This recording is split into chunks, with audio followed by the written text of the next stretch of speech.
Tóquio. Hoje temos a presença do André Saraiva, que está no campus avançado da UFRJ da Austrália.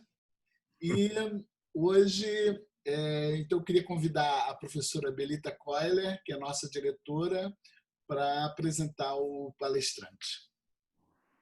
Belita. Bom dia. É um prazer apresentar o André. O André é um verdadeiro filho da UFRJ. Ele esteve como estudante 10 anos na UFRJ. Ele entrou na graduação em 2001 e saiu doutorado em 2011. Ainda ficou alguns anos como postdoc, visitante. Durante o doutorado ele já tinha feito uma bolsa assim, de sanduíche, mas durante esses 10 anos eu tive muito próxima dele e agora estou próxima só pela internet. Ele trabalha agora, ele fez o doutorado teórico e trabalha desenvolvendo ferramentas para modelagem de bits quânticos em silício. em silício.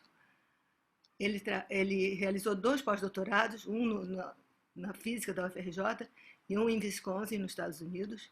Foi professor adjunto do Instituto durante 4 anos. Infelizmente, não ficou no Brasil devido ao salário insuficiente, é isso? Eu não sabia que isso estava no meu Lattes, mas... Não, tive que inventar. Então, ele ficou 4 anos. Trabalha agora como físico do estado sólido na Silicon Quantum Computing Pty Limitada, uma empresa australiana que visa comercializar computadores quânticos à base de chips de silício. Eu fiquei sabendo agora que ele já está agora com um contrato com a universidade de New South Wales. Possui diversas publicações em revistas de alto impacto desde sua formação, incluindo um artigo na Nature recente, 3 artigos em revistas associadas a Nature e Physical Review Letters 4 e 2 Nanoletters. Seus trabalhos receberam atenção da mídia especializada, tendo sido entrevistado pelas revistas Nature, Cosmos, Popular Mechanics, Science Alert, entre outros.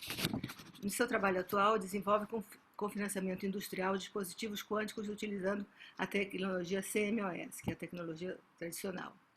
Ele lidera a equipe de teoria e modelagem de pontos quânticos eletrostáticos. Nessa posição, ele criou propriedade intelectual patenteável, como técnicas de controle de spins em novos designs de dispositivos.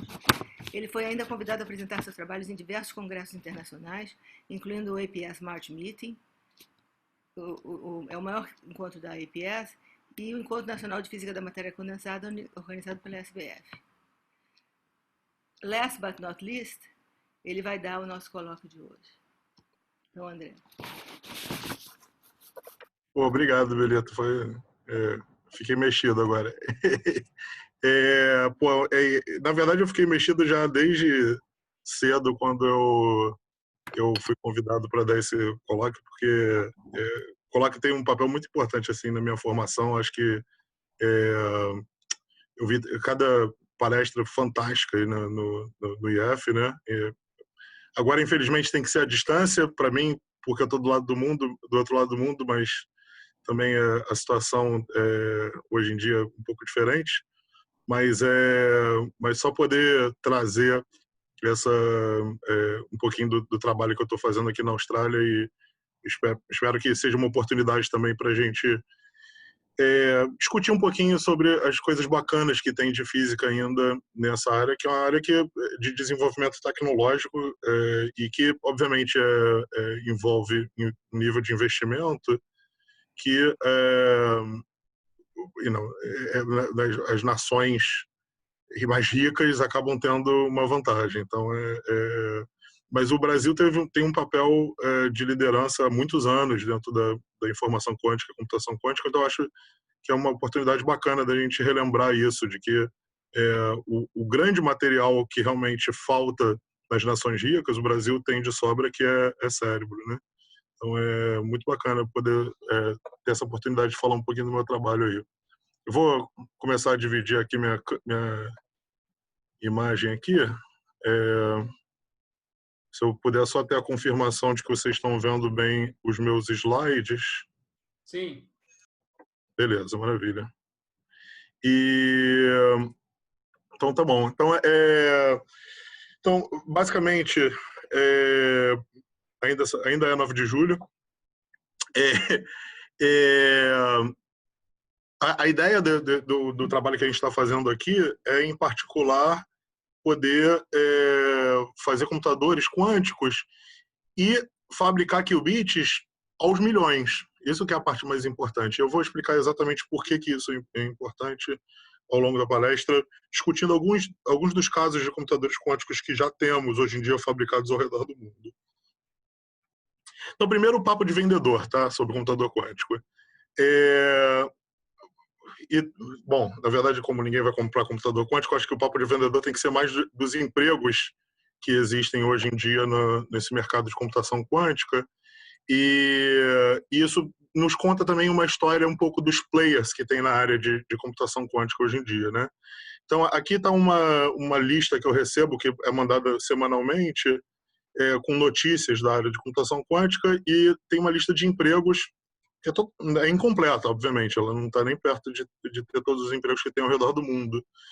Mas você vê aqui, e eu botei de propósito todos os nomes pequenininhos para poder caber e mostrar como que realmente está recebendo muita atenção essa área, né? Se você tirar fora aqui, por exemplo, empregos de pós-doc, de professor, que são áreas que têm computação quântica como foco já há muitos anos, e olhar só empresas, por exemplo, aqui você tem a IBM, que está contratando bastante, né, na área de computação quântica. Eu vou colapsar tudo da IBM para poder ficar um pouco mais fácil de ler. Agora, com alguma sorte, já está dando para ler um pouco melhor o tipo de emprego que tem. E aí aqui dá para você ver quem é que está investindo em computação quântica ao redor do mundo, né? Você tem algumas empresas ligadas ao setor de defesa, né? Principalmente nos Estados Unidos, tem um investimento grande. Tem as empresas de tecnologia, Alibaba, Microsoft é um dos maiores investidores na área. E eu marquei também aqui o Google, que eu vou discutir um pouquinho sobre os resultados recentes da Google e comparar um pouco com o que a gente faz aqui na Austrália.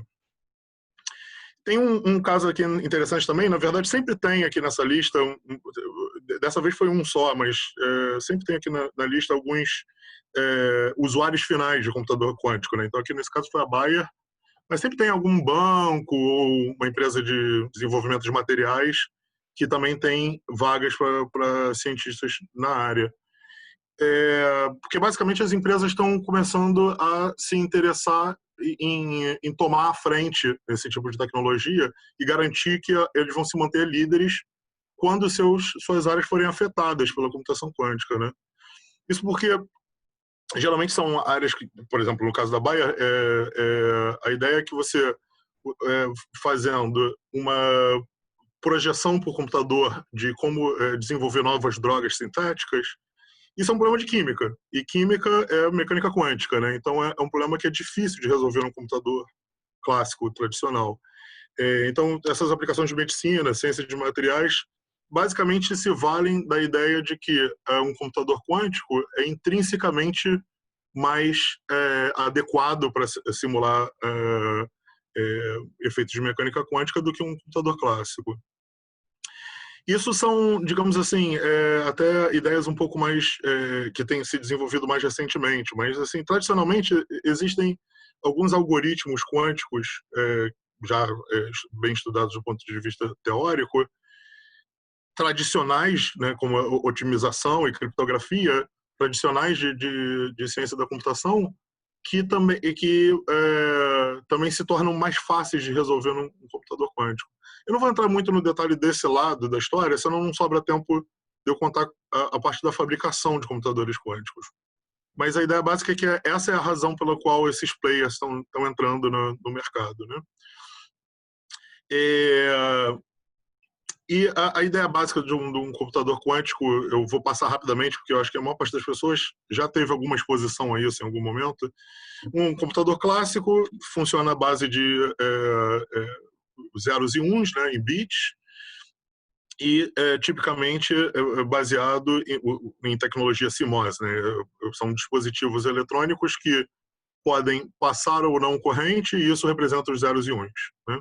O computador quântico, você precisaria ter um equivalente disso, não serve corrente, porque corrente é um monte de elétrons, e um monte de elétrons é muito difícil de você manter eles num estado quanticamente coerente, né? Um estado que preserve suas propriedades quânticas.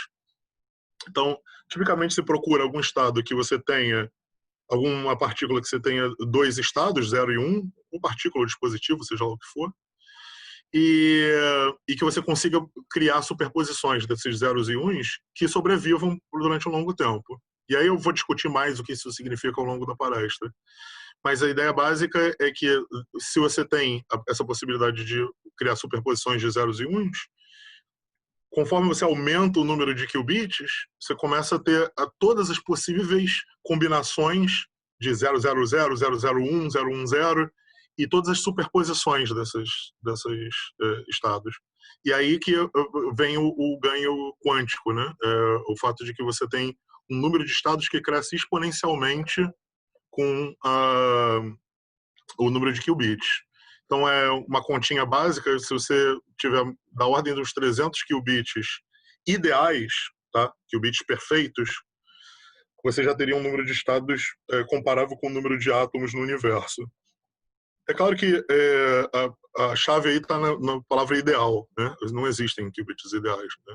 E aí que vai surgir a resposta para a próxima pergunta, que é: quando que eu posso comprar um computador quântico? Quando que eu vou ter um computador quântico?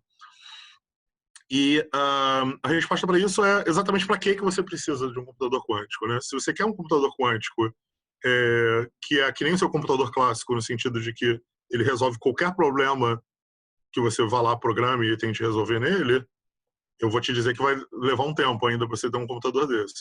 Mas computadores com aplicações específicas talvez não esteja tão distante. Então, vou mostrar para vocês um exemplo, né?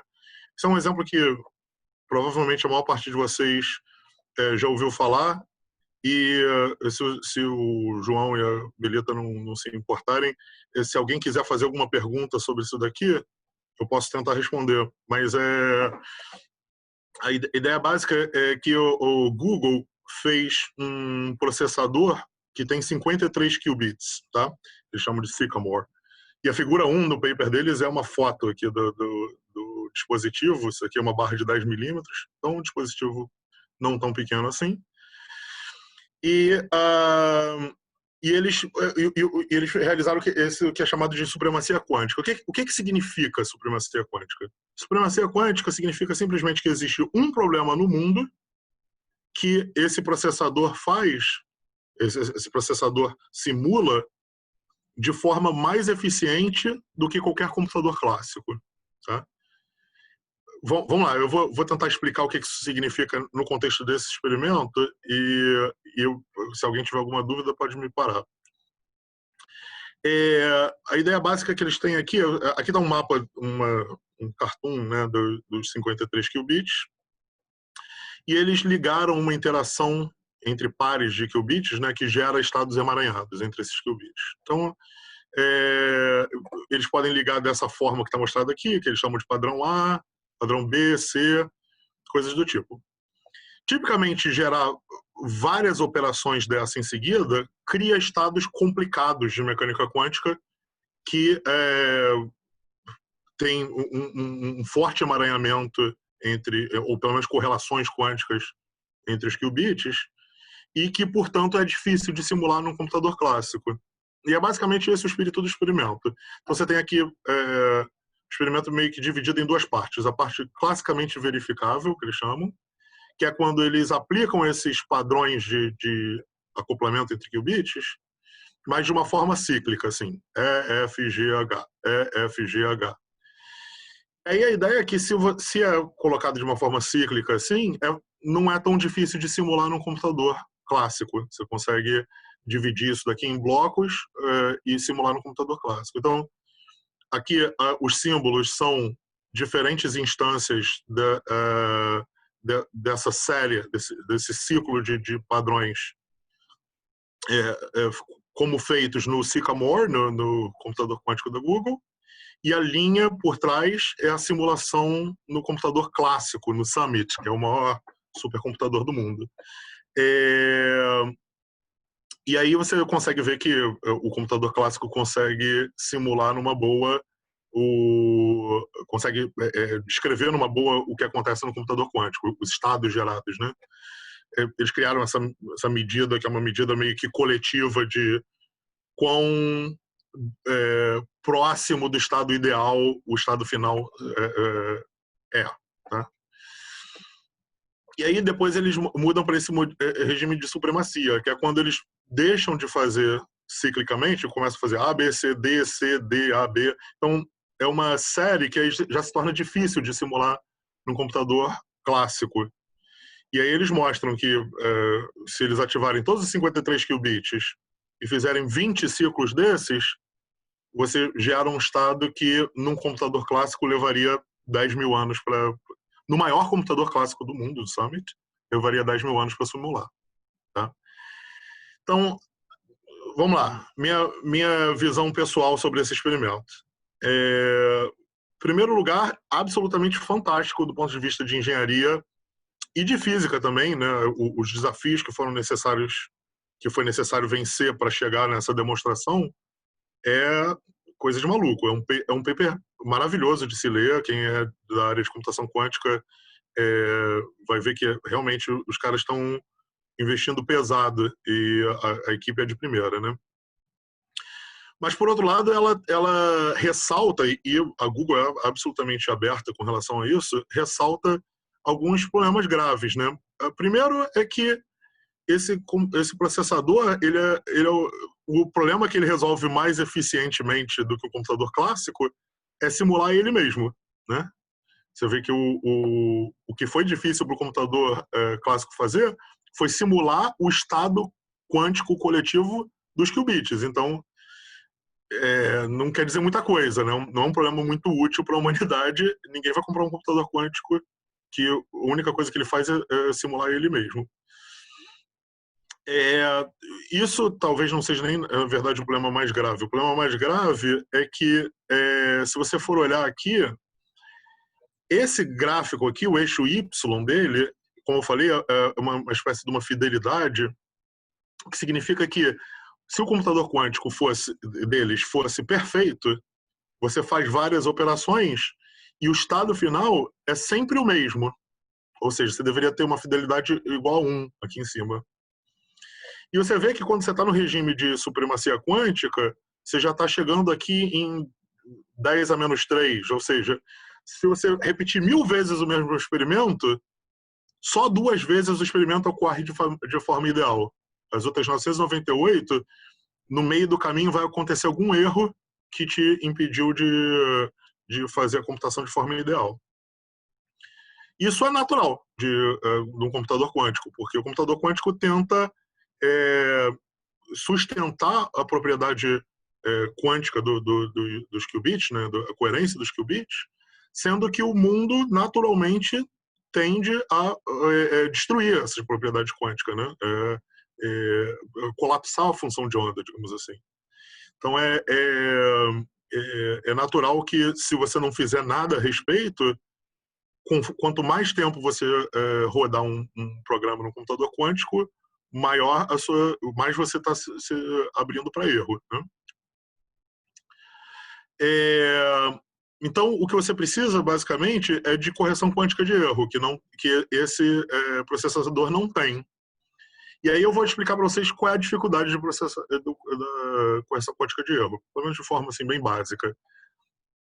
A ideia básica é a seguinte: imagina que você vai codificar, agora, ao invés de ser o 0 e 1 ser 2 estados de uma partícula, por exemplo, um spin para cima e um spin para baixo, a forma de se realizar a correção quântica de erro é basicamente você replicar esse estado num estado coletivo de mais partículas. Então, por exemplo, esses 3 qubits físicos aqui estão coletivamente representando um 0 lógico ou um 1 lógico.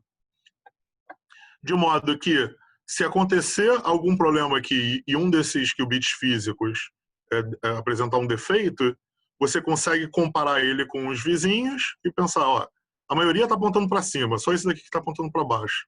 Provavelmente aconteceu um erro nesse daqui, eu vou lá e vou corrigir. Esse é o princípio básico de correção de erros, clássica ou quântica. O problema é que na mecânica quântica você tem algumas dificuldades com relação a isso. Primeiro que a criação desse estado coletivo é relativamente complicada, porque você tem o teorema de não clonagem. Então, você não pode simplesmente replicar um qubit várias vezes. Além disso, você não pode chegar aqui e medir todos os qubits para comparar eles, porque se você mede um qubit, você colapsa a função de onda. E o pior dos problemas, sem dúvida, é o fato de que aqui eu mostrei um erro em que um dos qubits deu um defeito. Mas, tipicamente, erros podem ser coisas não locais, ou seja, eu estou interessado em estados do meu computador quântico em que qubits distantes estão num estado emaranhado, por exemplo. E qualquer espécie de campo ou que atue de forma ampla no meu computador quântico pode estragar esse tipo de emaranhamento, esses erros não locais. E isso é bem difícil de corrigir. Então, se você for realisticamente tentar implementar correção quântica de erro, que a gente tem hoje em dia várias estratégias para tentar implementar, mas realisticamente o que acontece é que você precisa de qubits que não apresentem muito erro, e além disso você precisa codificar os seus qubits lógicos em muitos qubits físicos. E quando eu digo muitos, são milhões. Então aqui está um gráfico que foi feito até pelo John Martinez, que na época era quem estava liderando esse esforço da Google de fabricar computadores quânticos, mostrando, primeiro, a região em que os seus qubits, na verdade, não estão fazendo nada demais, porque eles são classicamente simuláveis. Aqui é o regime de supremacia quântica, ou seja, aquele experimento que ele demonstrou que é o estado atual dos computadores quânticos, digamos assim. Então, a gente acabou de vencer essa barreira da supremacia quântica, mas a gente ainda precisa de mais qubits e qubits de melhor qualidade para a gente poder chegar nesse ponto 2 aqui, que seria o ponto em que você começa a ter aplicações específicas. Então, você pode fazer um computador quântico que especificamente é voltado para simular um determinado tipo de molécula. Isso é possível, isso não está mais tão distante no futuro. Provavelmente a gente vai ver aplicações dessas nos próximos anos. Já realizar, de fato, correção quântica de erro e realizar correção quântica de erro num nível que te permite realizar qualquer cálculo com seu computador quântico, ou seja, um computador quântico universal tolerante a erros, que seria esse ponto 4, aí não tem conversa. Aí que a gente já está falando de 1 milhão de qubits, pelo menos. 100 mil, 1 milhão de qubits. E qubits bons, com a taxa de erro abaixo de 1 vez a cada 1000. Tá? Então, esse daqui é o santo grau. As empresas estão interessadas aqui, né, no 2 e no 3, mas o 4 é o santo grau. E é nesse 4 que a gente está mirando, aqui na Austrália. E como é que a gente está mirando nisso? A ideia básica é que o computador quântico da Google ele tem uma limitação intrínseca no fato de que os qubits deles são baseados em supercondutores. Então, eles são relativamente grandes. Tá? Para você conseguir botar 1 milhão deles, você precisaria encher uma mesa inteira de junções de Josephson, o que para você manter a 100 milikelvin seria bem difícil. Então, você precisa de pensar em novas soluções com uma física fundamentalmente diferente para poder avançar até esse ponto 4 aqui. O próprio John Martinez diz isso, e ele saiu do Google hoje em dia e já está também se envolvendo com outras formas de qubits.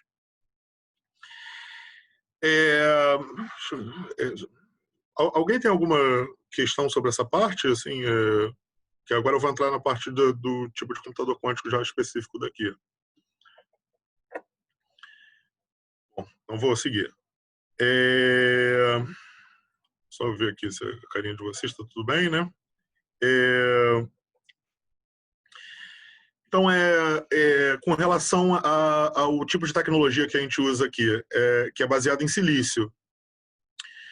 Existe essa proposta aqui de 1998 que foi meio que o que fundou a área, né? A ideia básica é que você poderia utilizar uma tecnologia compatível com a tecnologia já de computadores clássicos, né? Que é essa tecnologia de silício com um óxido, se você, por exemplo, pegar o elétron de um doador, então fósforo do silício ele é um doador, ele é grupo 5, o silício é grupo 4, que significa que o fósforo tem um elétron de bobeira aqui dando sopa.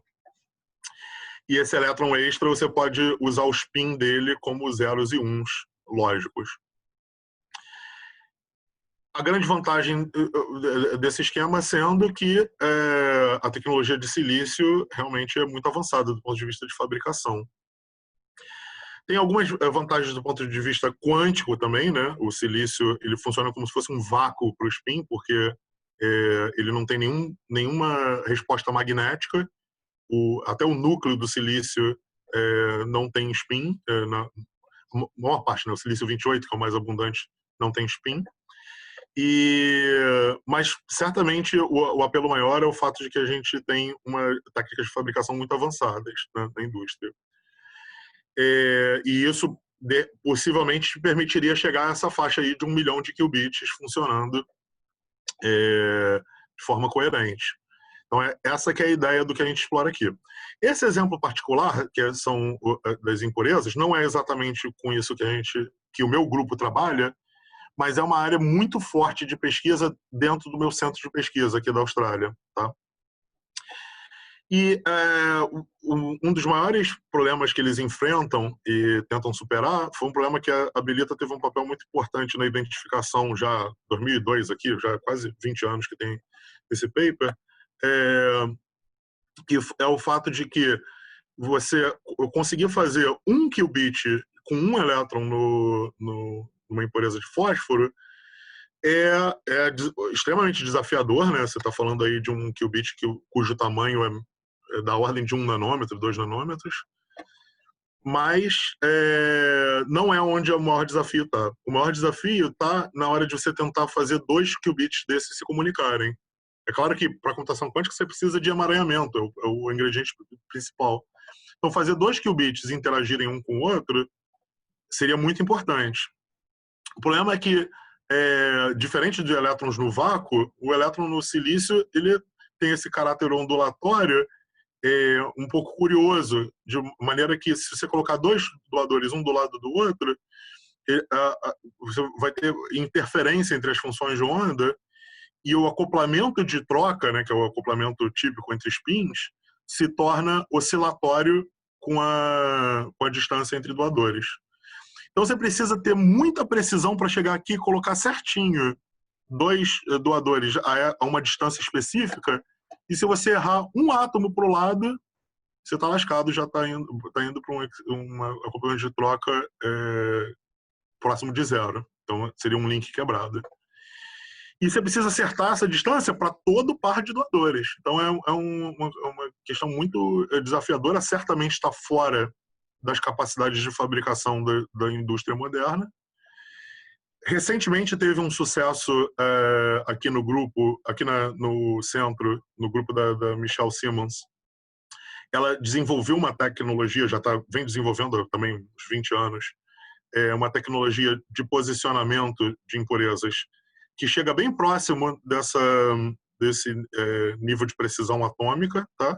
Então ela conseguiu colocar impurezas numa distância ideal para realizar computação quântica e demonstrar portas lógicas de 2 qubits. Então, isso foi demonstrado ano passado. A questão é que aqui se perde o argumento de que você pode usar essa tecnologia, essa capacidade instalada na indústria para escalar isso para milhões de qubits. Porque aqui você está usando um processo que foi criado aqui na Austrália recentemente e que levou anos de tentativa e erro para conseguir fazer um par a uma distância ideal para a computação quântica. Então, isso aqui é uma tecnologia realmente fantástica, com um futuro brilhante à frente, mas o argumento de que ela é imediatamente escalável fica um pouco falho nesse caso. Então, a gente trabalha com, o meu grupo em particular, trabalha com outro tipo de tecnologia, que é a tecnologia exatamente, perfeitamente idêntica à que se trabalha na indústria. Então, Intel, Samsung, todas elas usam essa mesma tecnologia que a gente vai tentar utilizar aqui, que é a CMOS, né? É a mesma tecnologia dos celulares e computadores. A ideia básica é que você pode pegar, agora sem impureza nenhuma, tá? Um pedaço de silício, então esse vácuo, digamos assim, para os qubits de spin, ainda pode tentar purificar ele, para ficar basicamente só silício 28. E aqui está uma fonte, um dreno, que vai só servir para prover os elétrons que eu vou usar como qubits. E aí, usando um processo tradicional da indústria, forma-se um óxido térmico e aqui na universidade a gente usa litografia de raio de elétrons. Mas existem técnicas mais avançadas na indústria. Você pode formar esses metais que vão servir como portas. Então, no transistor clássico, você teria um metalzão aqui conectando da fonte ao dreno, que, dependendo da voltagem, isso vai ser o 0 ou 1. Né? Então, qualquer pessoa que já mexeu num transistor sabe como isso funciona. Aqui, os gates, né, as portas, vão ser pequenininhas. Então, a missão delas não é prover corrente da fonte para o dreno. A missão delas vai ficar claro quando eu começar a colocar mais camadas aqui. Então, isso daqui é metal, isso daqui é um óxido, e aqui é o silício. Então, os elétrons do silício não conseguem viajar até o metal, né? Elas ficam barradas aqui na camada de isolante. Então, aqui nessa interface, se a gente continuar colocando mais camadas aqui, você pode fazer um jogo de, por exemplo, botar um metal aqui para acumular elétrons, eles vão puxar elétrons aqui da fonte. Esse metal vai empurrar elétrons para fora, então ele vai criar uma região de barreira de tunelamento. Esse outro pedaço aqui, esse outro eletrodo, vai atrair elétrons, então vai ter uma região aqui pequena embaixo do P1 que vai ser atraente para os elétrons. Isso daqui é o que a gente chama de ponto quântico eletrostático. Controlando essas voltagens, a gente vai conseguir mexer o elétron para lá e para cá, botar 10 elétrons, 2 elétrons, 5 elétrons. Então é isso que eu vou tentar mostrar para vocês, um pouquinho da história e um pouquinho do que a gente está fazendo modernamente com isso. Do ponto de vista histórico, tem alguns pontos importantes para se entender o estágio que a gente está hoje. O primeiro é que, de fato, com um nível de litografia que a gente consegue fazer aqui na universidade. A gente não, né? As pessoas que sabem fazer isso conseguem fazer aqui na universidade. É possível se detectar transições de elétrons uma a uma. Isso aqui é o que a gente chama de transistor de elétron único. Que a ideia básica é que você tenha barreiras tão pequenas de forma que a quantização dos níveis de energia nessa região central do ponto quântico seja detectável pela passagem de corrente. Então, você está tentando passar a corrente da fonte para o dreno. Tá? Eu tenho um slide explicando isso. Da fonte para o dreno, a fonte tem elétrons até um certo nível, né, que seria o potencial químico da fonte. Aqui o dreno tem também um certo potencial químico. E aqui tem um ponto quântico que vai ter níveis de energia discretos. Se você tentar passar corrente e não tiver alinhado esse nível de energia discreto do ponto quântico, não passa corrente nenhuma. Só se tiver bem alinhado é que passa alguma corrente. Então isso é o que apareceu no slide anterior, como esses picos de condutividade, geocondutividade, como função da voltagem aplicada nessa porta. Então essa porta está controlando para cima e para baixo os níveis de energia do meu ponto, e sempre que na janela entre fonte e dreno tem um nível de energia permitido, dá um pico de corrente. Tá? Então esse é o primeiro sinal de que a gente está detectando elétrons um a um. Não quer dizer que a gente está com um elétron só, está dizendo que a gente tem um monte de elétron ainda nesse ponto quântico.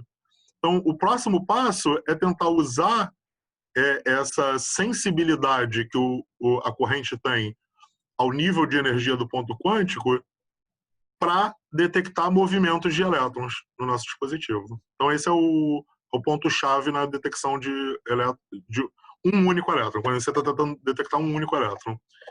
Então, a tecnologia é basicamente baseada nisso aqui. Você tem um ponto, tanto faz se eu vou usar o de cima ou de baixo, no qual você está passando essa corrente que é muito sensível ao alinhamento de energia entre o ponto quântico do meio e a fonte hidreno.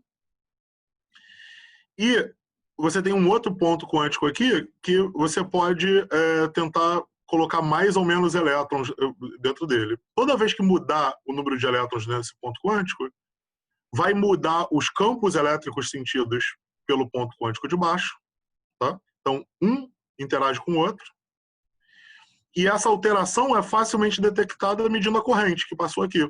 Por quê? Porque essa corrente só é finita se o alinhamento estiver muito perfeitinho.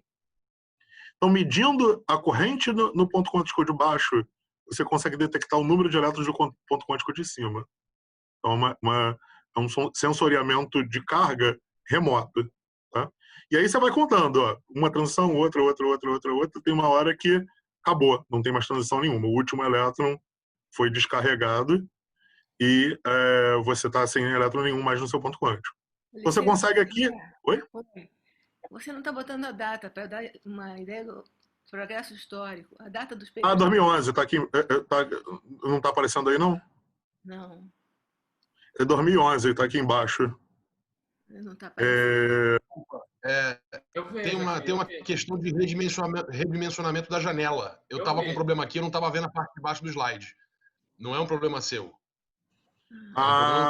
Dá para ver se você tiver em zoom. Benedita, dá uma clicadinha na tela. Melhor, larga o mouse parado que regula e fica... Então, eu posso continuar com a tela cheia que funciona, né? Funciona sim, estou vendo tudo. Funciona. Beleza. Eu acho que se der um duplo clique, Belita, dá para ver a barra embaixo que estão as referências. Então, só para voltar aqui, foi 2007 a detecção de corrente discreta e 2011, então levou 4 anos para se conseguir usar isso para detectar o último elétron do ponto quântico. Tá? E aí estamos falando de 9 anos atrás. Tá? Então você vê que o progresso desse ponto de vista vai num certo ritmo, mas a partir do momento também que o investimento começa a chegar mais pesado, mais gente contratada, mais amostras sendo feitas, vocês vão ver que o avanço recente é bem mais rápido. Mas aí, basicamente, você tem os ingredientes básicos para conseguir detectar elétrons um de cada vez. Então você consegue contar os elétrons um de cada vez, consegue ficar com um elétron só no seu ponto quântico. E então, aqui é só o esqueminha de como que isso funciona. Então, você tem aqui na esquerda o teu elétron no reservatório. Se eu abaixar esse nível de energia aplicando uma voltagem no gate que não está representado aqui, ele vai chegar uma hora que esse elétron vai poder pular para dentro do ponto quântico e isso modifica o campo sentido pelo single electron transistor, né? Então ele vai mudar a corrente detectada. Então vamos ver a animaçãozinha aqui. Baixou aqui, o elétron pulou para dentro e pum, subiu lá a corrente. E essa variação de corrente você consegue usar para medir elétrons 1 a 1. E vai poder usar isso também para medir spin. É isso que eu vou falar em seguida. Então agora já começamos a entrar no negócio de ter um qubit, né? Porque você vai conseguir detectar spin e vai conseguir ter um sistema de 2 níveis. A ideia básica é, mais uma vez, só medir o movimento de um elétron de cada vez, mas agora do elétron sob a ação de um campo magnético forte externo. De maneira que, se eu alinhar os níveis de energia do meu elétron com ou o nível de energia de um ponto quântico vizinho, ou o nível de energia de um reservatório, eu tenho uma situação em que o qubit com spin para baixo não consegue tunelar para fora, que ele não tem energia suficiente. O qubit com spin para cima consegue tunelar para fora. Depois de um tempo vai tunelar para dentro de novo, porque ele poderia ocupar esse estado de baixo. Então, eu consigo detectar, medindo a corrente no meu single election transistor, eu consigo... Aqui no ponto 0 foi o ponto em que eu alinhei o meu elétron com o reservatório. Se eu estava com o spin para baixo, eu não detecto nada. Se eu estava com o spin para cima, eu detecto um blip aqui na corrente. Foi para cima, porque tunelou para fora, depois voltou para baixo, porque relaxou de volta e um outro elétron entrou aqui. E isso não é estatística, isso aqui é uma medida. Isso aqui foi um elétron, um experimento. Então, por isso que é chamado de single shot readout. Cada um spin, você consegue detectar se ele estava com o spin para cima ou para baixo. Tá? 2010 que estamos falando aqui, 10 anos atrás. Então, há 10 anos que nós temos um sistema de 2 níveis. Você vê que, agora vocês vão ver que ter um sistema de 2 níveis para ter um computador quântico é uma distância muito grande. Tá? Mas tá bom. Então, vamos seguindo. Tá? Vamos seguindo. De posse da capacidade de detectar um spin, você pode começar a tentar controlar esse spin. Tá? Então, aqui está uma amostra que é basicamente o mesmo princípio. Você tem aqui o ST, né, para tentar medir movimentos de carga. Você tem o seu elétron, que pode tunelar para um reservatório ou ficar aqui no ponto quântico. E agora tem essa antena aqui gigante do lado, onde você pode passar uma corrente elétrica alternada. Uma corrente elétrica alternada vai gerar um campo magnético alternado que pode ser usado para criar ressonância de spin. Então, sob a ação do campo magnético externo, seu spin tem uma certa frequência Larmor, campo magnético alternado gera uma ressonância de spin. Você pode... eu não entrei muito no detalhe da matemática de como isso funciona, mas isso aqui é uma coisa que uma parte das pessoas... É muito similar com como funciona ressonância magnética nuclear. Só a frequência que é mais alta, que é 40 GHz, porque o elétron tem um fator giro magnético maior. Então, só para também não estender muito nessas partes mais históricas, eu vou mostrar logo para vocês o resultado principal, que é que você consegue fazer esse controle coerente, com uma coerência muito boa. Se a coerência tivesse ruim, você ia ver essas oscilações decaindo. Isso aqui são oscilações de Rabi, que se chama, né? São essas oscilações de spin para cima ou para baixo, dependendo de quanto tempo você aplicou o campo magnético oscilante.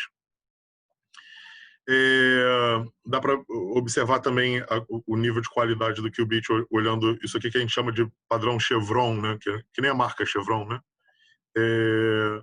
Que é basicamente mostrando que você tem as oscilações de Rabi e você pode também fazer oscilações fora de ressonância.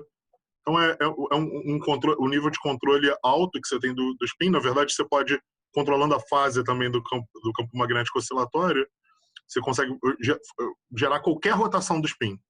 E isso é um dos ingredientes básicos para a computação quântica. Ser capaz de criar qualquer rotação do spin. Tá? Recentemente, combinando com algumas técnicas de pulsar esses campos magnéticos de uma forma especial, aqui no grupo eles conseguiram, foi ano passado isso, agora estamos falando de 2019 já, eles conseguiram fidelidades nesse controle do ângulo do spin de até 99,96%.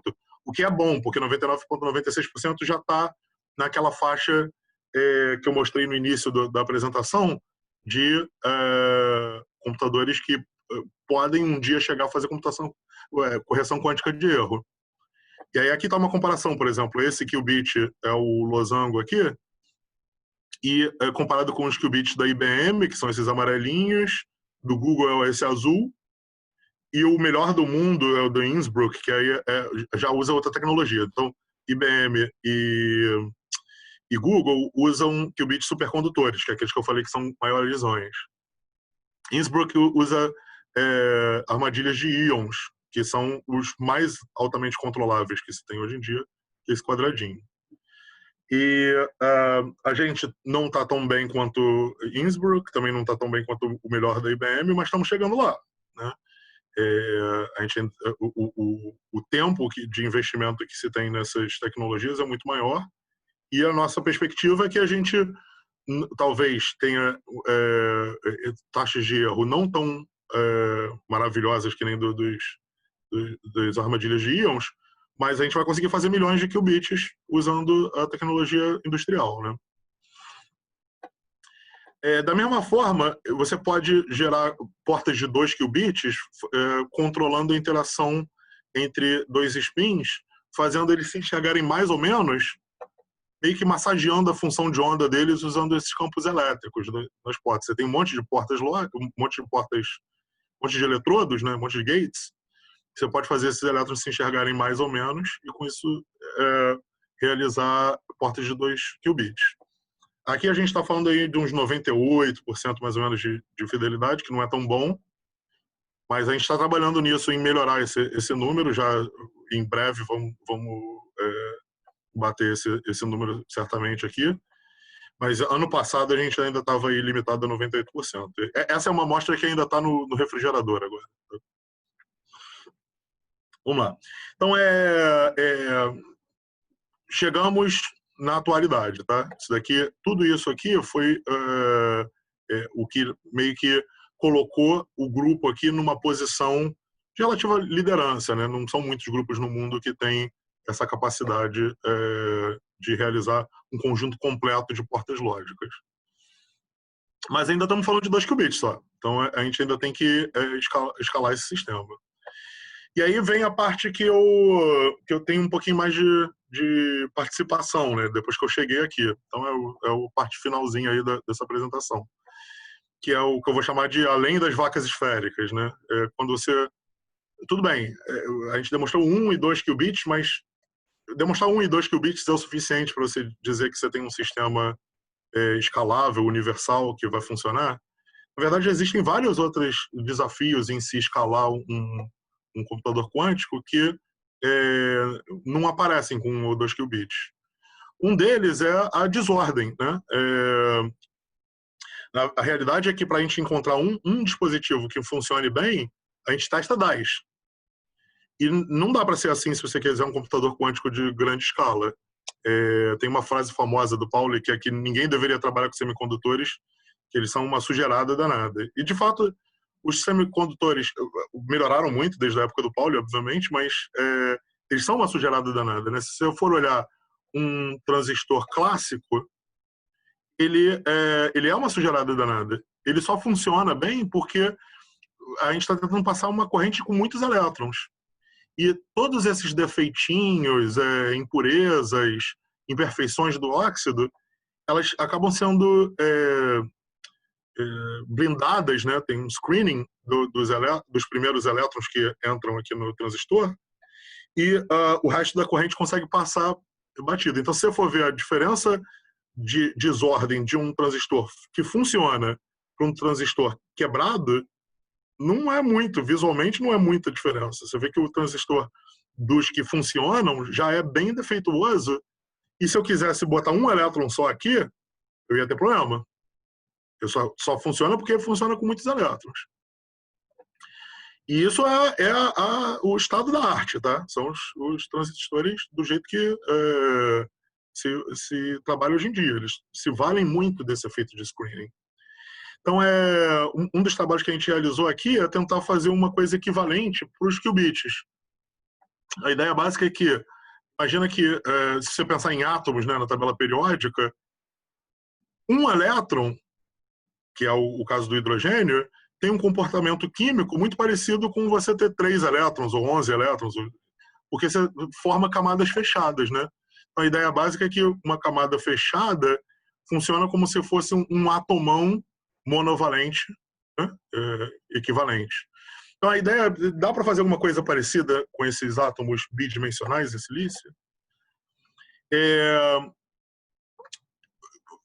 Eu não vou conseguir entrar muito no detalhe de como a gente faz isso, mas só para ter uma ideia, aqui a gente não está usando uma antena passando campo magnético, corrente elétrica alternada. A gente está usando um princípio diferente, que é basicamente você tem um pedaço de magneto aqui, né? está magnetizado porque tem um campo externo e está em baixa temperatura, e movendo esse elétron para frente e para trás, no referencial do elétron é como se você tivesse um campo magnético oscilante. Então, é assim que é feito o controle de spins aqui nesse caso. Não vai dar tempo de eu falar muito detalhe disso, mas a ideia básica é que a gente consegue adicionar elétrons de maneira consistente e identificar em quais números de elétrons você tem uma camada fechada e passa para a próxima camada. Tá? Então, por exemplo, quando você tem 4 elétrons, você vai botar o quinto e ele entra na próxima camada. Isso a gente identifica porque a energia de adição dá um pulo com relação à base aqui. E esses números, 5 elétrons, 13 elétrons, 25 elétrons, fazem sentido do ponto de vista de números quânticos, tá? Então você tem aqui uma espécie de um S, P, D e F, né? Dependendo da forma do orbital, do ponto quântico.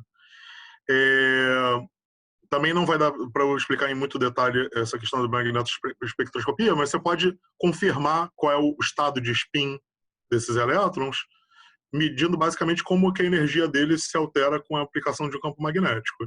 E aí você conta, o primeiro elétron entra com o spin para baixo, para cima, para baixo, para cima, baixo, cima, baixo, e assim em diante.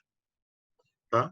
E você consegue detectar que os pulos de um orbital para o outro acontecem quando você tem 4 elétrons. Por que 4 elétrons? Spin para baixo e para cima. Aqui entra outro para baixo e para cima, porque existem 2 possíveis estados, com o mesmo orbital S, existem 2 possíveis estados no silício, associados àquelas ondas. Lembra que eu mostrei lá no início da apresentação, aquelas ondas que a Belita tinha discutido, a forma como elétrons no silício têm um comportamento ondulatório? Digamos assim, existe a versão do cosseno e do seno dessas ondas, tá? Isso te permite ter uma espécie de um número quântico interno, a gente chama de vale. Não vai dar para entrar muito no detalhe disso, mas está fazendo sentido. A contagem de números quânticos está fazendo sentido. Você tem uma regrinha de Hund aqui, né? É um caso em que você bota spin para baixo, o outro também entra spin para baixo. Então isso também te mostra que esses estados estão quase degenerados, que você tem uma vantagem energética em colocar elétrons no mesmo, emparelhados. Todos esses pontos, do ponto de vista assim, científico, é muito interessante. Você tem vários paralelos com a química tradicional, e átomos de muitos elétrons. Mas o que importa para a gente aqui são esses estados monovalentes, né? Esses estados que têm um spin meio e só um elétron na camada de valência. E se você for tentar controlar esses elétrons, o que você percebe é que, lembra aquele chevron, né, que dá uma indicação de que você está tendo controle coerente dos elétrons? De fato, o chevron de 5 e 13 elétrons tem uma qualidade melhor do que o de um elétron. Você não precisa nem entender muito bem como funciona um chevron para identificar que esse daqui está melhor que esse, né?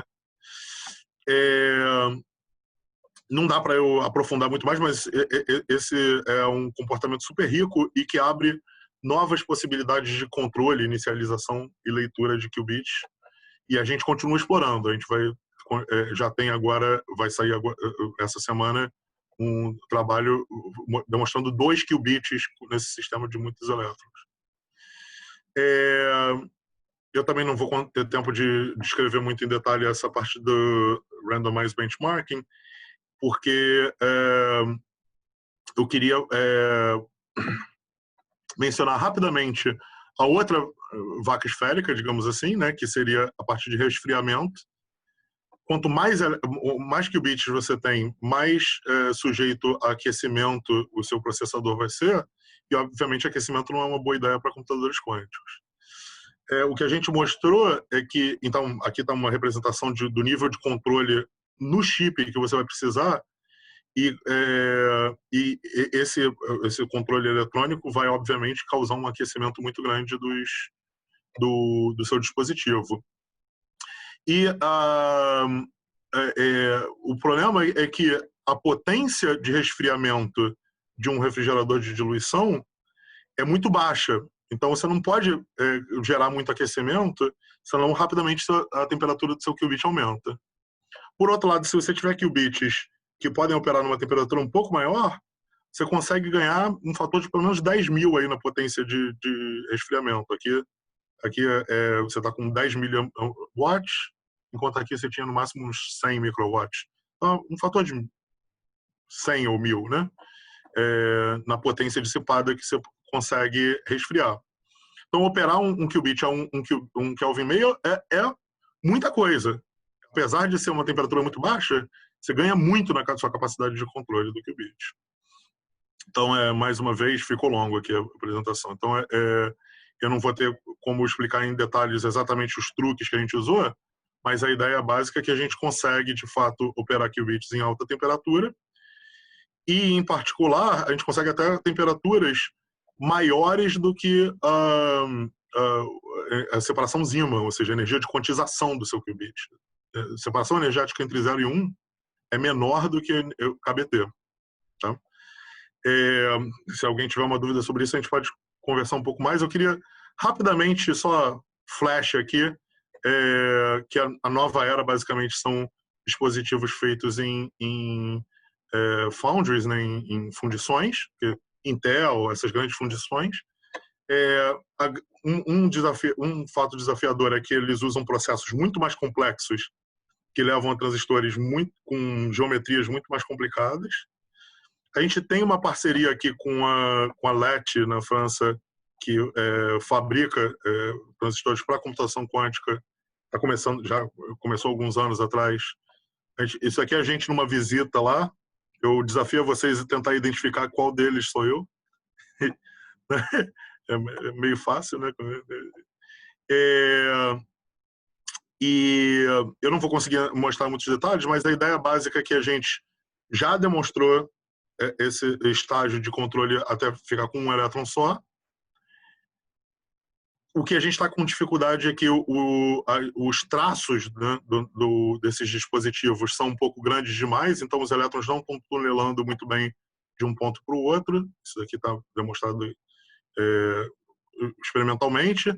Teoricamente, a gente sabe o quanto que a gente teria que diminuir esse transistor para conseguir um bom tunelamento. E aí vem o slide de conclusão que eu queria mostrar para vocês, que é o seguinte. É comum a gente ver essa imagem aqui, que é chamada de lei de Moore, né? Que você consegue, que aumenta exponencialmente a capacidade dos computadores e diminui exponencialmente aumenta exponencialmente a densidade de transistores num processador como função do tempo. E é comum você ver essa associação aqui de que uma hora vai chegar no limite dessa lei de Moore e que o futuro seria a computação quântica. E aí o que eu queria dizer para vocês é que a conclusão que eu estou chegando aqui, a gente está chegando aqui nos últimos anos, é que esse conceito está errado, na verdade. Na verdade, o futuro não é você conseguir fabricar coisas na computação quântica. Os resultados que a gente está obtendo aqui, eles estão na escala desse nó aqui, que é o nó que já existe desde 2012. A questão é que os nós de 14 nanômetros e 10 nanômetros são ultra caros e ninguém deixa a gente brincar com eles. Então, a situação atual não é que falta tecnologia para se chegar ao nível de precisão para a computação quântica. É que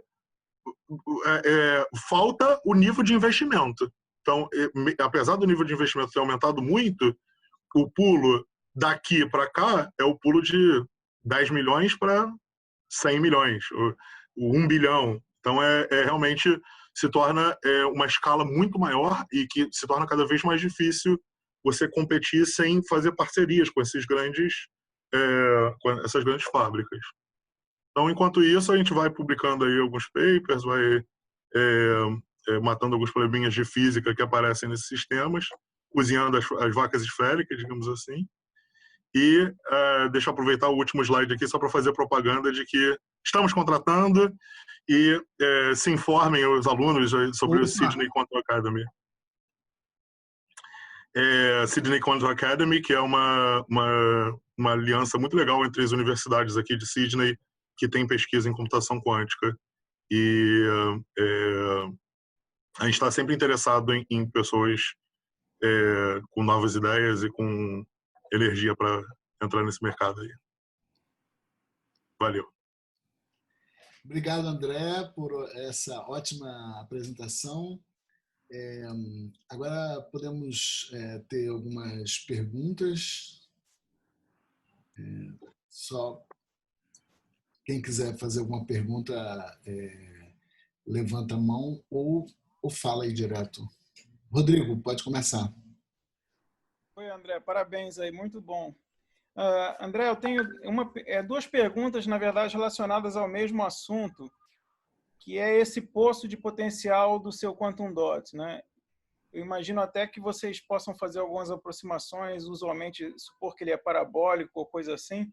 Então, essa é a minha primeira pergunta, se você, assim, do ponto de vista teórico, faz alguma modelagem desse potencial. E a segunda pergunta em relação a isso é se quando você tem 1 milhão desses, se os potenciais precisam ser muito parecidos uns com os outros ou se você pode lidar com variações nesse poço de potencial.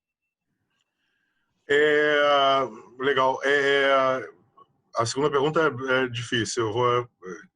A primeira, eu posso te dizer, a gente simula com frequência esses poços potenciais com um nível de detalhe bem razoável, né? A gente tem bastante informação de microscopia de transmissão de elétrons e tal, que a gente consegue transformar numa simulação que engenheiro elétrico faz o tempo todo, né? Que é de campos elétricos. E aí o meu trabalho basicamente aqui tchau, Belita, valeu. O meu trabalho basicamente aqui é desenvolver o lado de mecânica quântica dessas simulações. Então, envolvendo uma descrição da teoria de bandas do silício e tudo mais e colocando esse potencial ali. Então, por exemplo, aproximação de um potencial parabólico. Tem dia que sim, tem dia que não. Tem dia que a gente está tentando explicar uma coisa que precisa ir além e essa aproximação falha. Por outro lado, por exemplo, com esse paper que eu mostrei, o tempo todo a gente conseguiu fazer aproximação parabólica sem nunca ter um problema. Então, a gente sabe que não é parabólico, mas enquanto a gente puder simplificar, a gente vai simplificar, porque como todo sistema de estado sólido, tem muita coisa acontecendo. Então, se você tentar dar aquela abordagem de engenheiro de incluir todos os possíveis ingredientes, não vai chegar a lugar nenhum. Tá? Agora, do ponto de vista de variabilidade do potencial, isso é um problema bem grave, na verdade. A gente não sabe até que ponto essa variabilidade em 1 milhão vai ser tratável, né? Algumas coisas a gente já sabe, por exemplo. Você não pode ter fontes de micro-ondas separadas, porque se as fontes de micro-ondas forem separadas, você não tem como garantir que as fases delas estão coerentes umas com as outras, né? E isso significa que você espera que todos os seus qubits tenham a mesma frequência. E isso em silício é quase verdade, mas não é 100% verdade. Você tem um erro aí de uma parte em 10.000 na frequência, e isso já é o suficiente para ser a maior fonte de erro, né, do silício.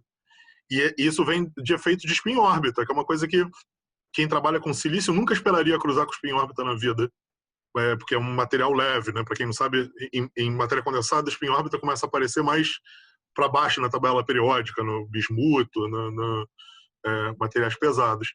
O silício, que é um material leve, não deveria ter tanto efeito spin-órbita, mas acaba que esse é a maior fonte de variabilidade entre qubits. Então a gente está meio que cruzando, nesse sentido que existem muitas vacas esféricas, né? Nesse sentido de que a gente vai cruzando novas aproximações e com isso vai desenvolvendo nova física que a gente não sabia, né? Por exemplo, a gente não sabia que o efeito dominante, para quem é de matéria condensada, o efeito dominante nesses dispositivos é o spin-órbita Dresselhaus, que amplamente se considera que Dresselhaus não existe um material com simetria de inversão. Mas esse material não tem simetria de inversão, né? Ele é tudo menos simétrico. Então, são coisas interessantes que a gente foi descobrindo. Então, tem muita pergunta de física nesse desenvolvimento, que é basicamente um desenvolvimento de engenharia. Entendeu? Daniel. Oi, bom dia. Primeiro, eu gostaria de agradecer a oportunidade de participar, agradecer a organização aí, no nome do João, Belita. O uso mais intensivo dessas ferramentas digitais ao invés de trazer exclusão, como muita gente está dizendo aí, na verdade traz inclusão, né? A gente vê o Saraiva lá do outro lado do mundo e a gente em outras cidades, com a oportunidade de participar do colóquio do Instituto de Física, que sempre foi muito rico e sempre trouxe muito conhecimento para a gente. Em segundo, eu queria agradecer o Saraiva aí pela ótima palestra e o convite que ele fez lá no nosso grupo. Na verdade, eu só soube porque ele divulgou aí o seminário. E a minha pergunta, Saraiva, é o seguinte: você mostrou lá aquele artigo da Belita e do Rodrigo Capaz sobre o acoplamento de troca, né, em função da distância interatômica, na verdade a distância ali entre os doadores. Existe alguma coisa parecida também no tamanho, na distância entre os pontos quânticos que você está usando? Esse acoplamento de troca varia ao longo da distância aí? Isso é meio que a fronteira do que a gente está fazendo agora. Se os pontos quânticos fossem ideais, a resposta seria não, porque a forma como oscila a função de onda nesses pontos quânticos é meio que assim, um paralelo ao outro. Então, se essa superfície fosse perfeitamente lisa, você pode deslizar um aqui no outro e não dá interferência nenhuma. Você só teria interferência movendo assim. Mas o problema é que é um óxido, e o óxido nunca forma lisinho assim. O óxido sempre tem uma ondulação. Então, a gente está...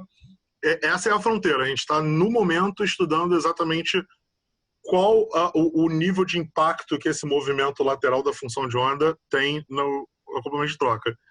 Mas, nativamente, como o elétron é definido eletrostaticamente, nesse caso, você tem mais jogo de cintura com a função de onda. Com o doador, a função de onda é a do doador. E aí, botou dois doadores um do lado do outro, o acoplamento é dado. Enquanto com a gente consegue apertar os parafusos e fazer o elétron se encontrar mais ou menos. O quanto que isso é impactado pela interferência é sujeito à discussão, digamos assim. Mas a gente tem conseguido resultados relativamente consistentes. Tá? A gente consegue sempre ter um nível de controlabilidade mínimo para fazer computação quântica. Marcelo. Fala, André. Obrigado aí pela palestra. Eu tenho uma pergunta que é a seguinte. Você mostrou dois qubits conversando entre si, mas na hora de escalonar, quando você tiver muitos, você vai precisar fazer eles conversarem, mas de maneira seletiva. Você quer que o terceiro aqui converse com o 59º lá. Então, qual é a tecnologia para fazer isso? Qual é o esquema para fazer essa conversa à distância? Tá. Bom, tem duas questões aí. Uma é você conseguir fazer eles conversarem e pararem de conversar. Isso a gente consegue ainda eletricamente, que se a gente conseguir um pouquinho mais reduzir os gates, e de fato a gente hoje em dia consegue, você consegue encaixar uma porta lógica no meio entre duas portas que formam um qubit. Você consegue encaixar uma no meio aqui, que eu estou apontando aqui, não sei se você está conseguindo ver, que vai controlar a barreira entre os dois pontos quânticos. E isso é difícil de fazer, mas dá para fazer. Tá? Então, isso a gente já meio que dominou. Mas isso é recente, 1 ou 2 anos atrás. Agora, fazer um qubit, conversar com o 59, as pessoas não têm um plano muito bem definido para isso, não. Tá? Um plano é você... vou fazer computação quântica sem nunca me basear nisso. Tá? Sem nunca ter a necessidade do 1 conversar com o 59. Isso é o princípio do código tórico, que é chamado código de superfície. Que é um dos códigos mais enjoados, porque ele requer milhões de qubits para começar a funcionar. Tá? Mas seria, digamos, um plano imediato. Né? Se você conseguir fazer uma coisa um pouco mais sofisticada, você poderia, por exemplo, tentar mover os elétrons de um ponto quântico para o outro. E aí eu não vou estragar os próximos capítulos, fica de olho no arquivo que vai sair. Poderia mover o elétron de um canto para o outro, aí você poderia pensar que você vai fazer um corredorzinho, vai botar o teu elétron, o elétron vai lá para conversar com o outro, troca a informação e volta para a casinha dele. Tá? E a terceira possibilidade, uma possibilidade que até teve uma apresentação aí na UFRJ há um tempo atrás, que é você fazer acoplar um qubit no outro, né? Você tem um qubit que é o seu de guerra mesmo, que é o spin, e aí quando você quiser fazer ele voar de um lado para o outro, você transforma esse qubit de spin em um fóton, por exemplo, e faz o fóton interagir do outro lado. Isso é o que o Jason Peta apresentou há uns anos atrás aí no IF. E ele continua fazendo seus avanços lá, ainda não tem uma demonstração de uma porta de 2 qubits, mas tem alguma coisa já demonstrada no sentido de uma interação que ele consegue ligar e desligar. Tá?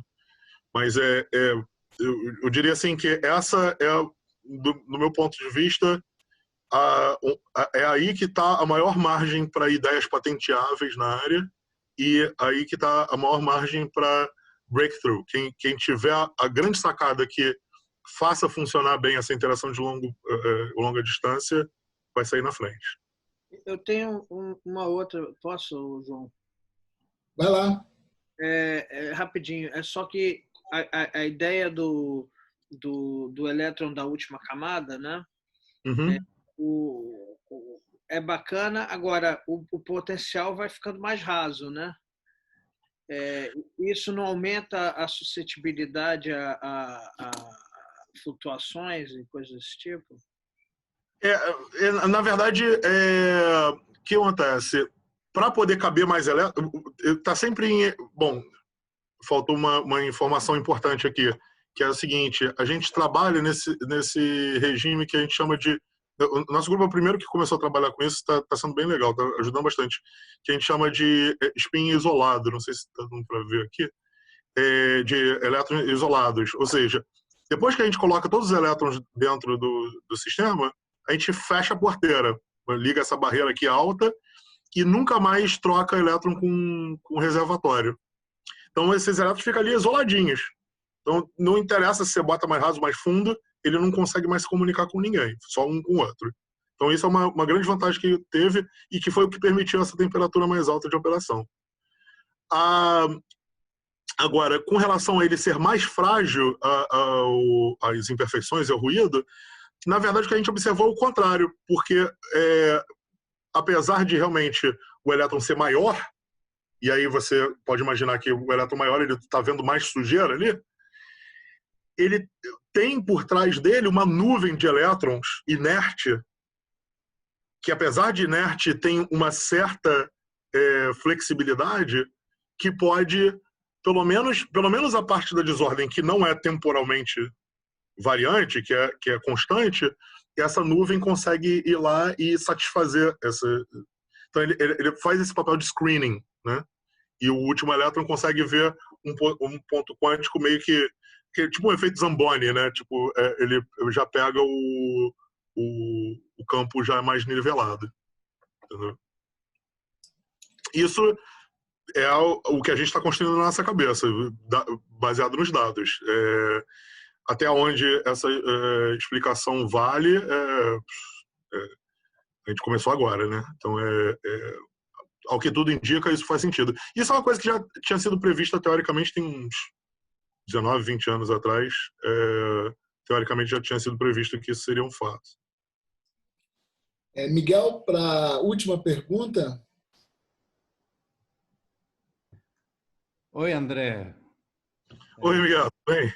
Tudo bem? Fantástico, né? Fantástico assunto, tema, tudo envolvido, um negócio muito legal mesmo. E fantástica apresentação, muito claro. Maria aqui do lado estava acompanhando, disse, até eu estou entendendo. Então, eu não tenho certeza se eu entendi tudo, mas... mas isso é normal. Mas olhando esse slide aqui, uma das dúvidas que eu tinha é porque eu acho que é um pouco vício de linguagem, né? O outro qubit tinha uma linha que você disse que criava um campo magnético para fazer ressonância. Na verdade, bom, pode deixar esse aí ou o outro. Eu posso puxar o outro. Um campo de RF que você coloca naquela linha, né? O campo magnético então, tem um outro campo magnético que faz o desenvolvimento do Zeeman, é externo. Tem mais um outro campo. Isso. Tá lá o B0, tá vendo? Ali eu vi o B0. Agora, muito legal esse negócio de você não poder colocar um campo de RF aqui, mas você pegar o elétron e chacoalhar ele. Então, essa aqui é a graça, que eles chamam de Electrically Driven Spin Resonance. O campo magnético do cobalto, ele não é o de quantização, ele está ali só para criar uma inhomogeneidade. Né? E aí você sacudindo, é meio que como se fosse um efeito, um Stern-Gerlach às inversas, né? Ao invés de você separar a órbita baseada no spin, você chacoalha a órbita e o spin flipa por causa disso. Mas é um chacoalho de um pulso, né? Do tamanho certo para você poder manipular, que nem o outro pulso do campo magnético, é um RF no tamanho certo para você poder virar ele para onde você quer preparar, né? Isso, Aí a outra pergunta rapidinho é essa questão de você colocar os qubits numa distância certa em cima do silício, né? De maneira...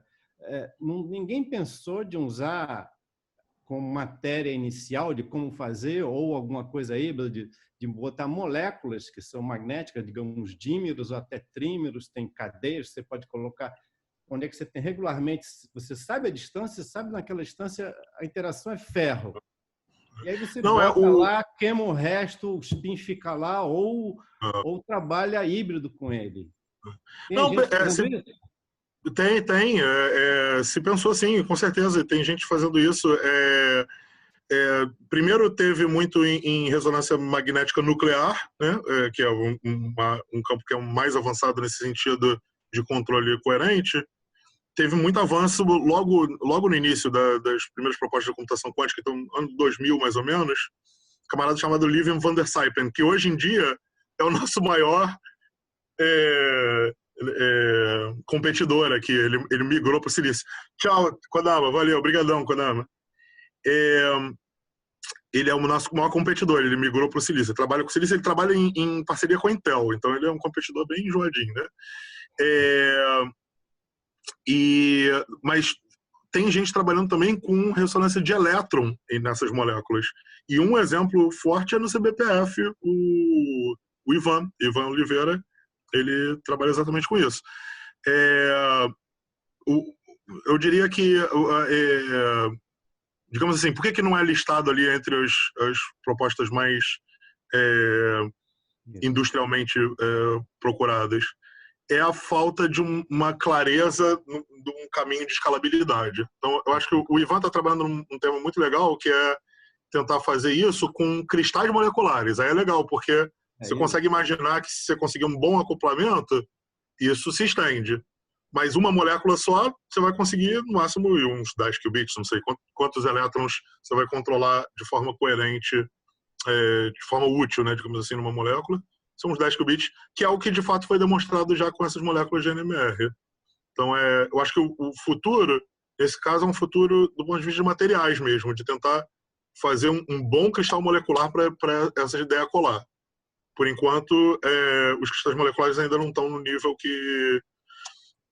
E também de controlabilidade, né? Você vai ter um sistema de moléculas, como é que você vai acessar e ter acesso a todos os qubits sem se basear simplesmente nas diferenças de ressonância, entendeu? Beleza. Muito obrigado, André, foi ótimo.